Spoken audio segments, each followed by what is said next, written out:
স্বাধীনতা প্রিয়, গণতান্ত্রিক আমি প্রিয়। জনগণের কারণেই দেশে আবার মানুষের অধিকার, সম্মান এবং মর্যাদা পুনঃপ্রতিষ্ঠার সুযোগ সৃষ্টি হয়েছে।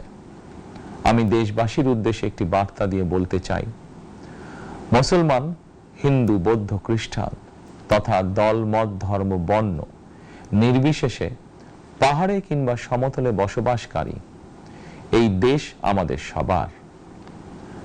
প্রতিটি নাগরিকের জন্যই এই দেশকে আমরা একটি নিরাপদ ভূমিতে পরিণত করতে চাই।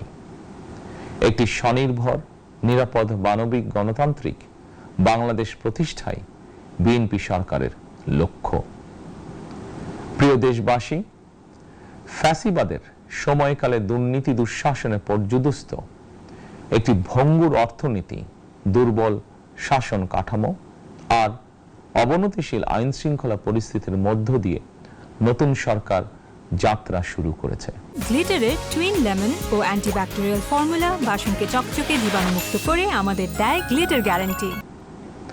আইন শৃঙ্খলা পরিস্থিতির উন্নয়ন এবং কঠোরভাবে দুর্নীতি নিয়ন্ত্রণের মাধ্যমে জনগণের মনে শান্তি, নিরাপত্তা ফিরিয়ে আনাই হচ্ছে আমাদের সরকারের প্রধান অগ্রাধিকার।